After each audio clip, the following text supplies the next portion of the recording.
Hello, and thanks for coming Jae Walking. Today is Wednesday, December 1st.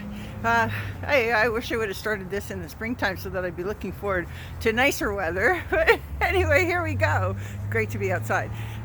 Today the conversations, the word empathy kept coming up. And, not a new word, but the conversations were coming up because we were talking about staff retention and employee retention, and we said, we were talking about gift giving, and not the obligatory kind, but the kind where you actually put some you really want to give something to somebody that's really important to them. And when we got on the conversation of empathy, and I was talking with David Cohen, and I told him that my conversations with Diane Craig over the years about leadership, and Diane is, she teaches her company's corporate class. She teaches leadership all over the world, and the word empathy definitely comes up in her conversation and her teachings. And so I said to David, like, how do you teach empathy? Like, is empathy a skill, or is it something that people are born with? Or they call some people empaths, and is that a good thing? Is that a sensitivity? And David said, of course you can teach empathy. He goes, I do it all the time. So he's got sales training, and part of that sales training, he teaches people how to just pay attention, to listen, to ask questions, and be present. And I guess that's what it takes. But anyway, that again, it comes down to, we're always talking about a human approach and what a human approach means, right?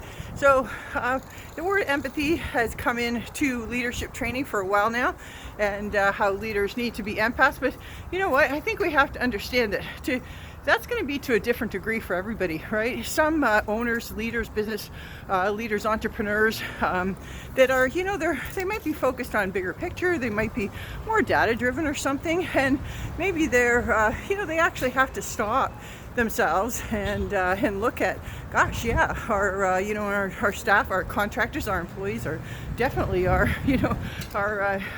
biggest contributor. They are our biggest resource, right? How are they part of that team? How are we including them? And I'm not talking about, some people just love it, take everybody bowling, and other people, just prefer a really good project that they can chew on. So, what's different for each person is what we need to pay attention to as business leaders with empathy, right? What's important to somebody? Is it time off? Is it meaningful work? Is it, higher pay? Is it a better title? What is it that means something to each person in your organization, and how can we help them achieve their goals, right?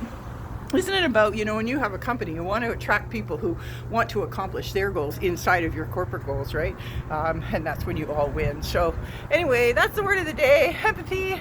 Let's talk about that a little bit more. I think it's a great word to, for us to throw on the table and go, what does it mean to be empathetic as a business leader? Anyway, I hope you're having a wonderful day. We had a little glitch in our membership that, we had with a lot of the different programs that talk to one another, they weren't doing a good job at that. So we got that all fixed up, back up and running, and we are planning to do a little session in December, a little kickstart in the Aha Moment segment. So look forward to seeing you there. We'll share more information about it. Anyway, always take a human approach, and that's how you're going to succeed deliberately. Have a wonderful week.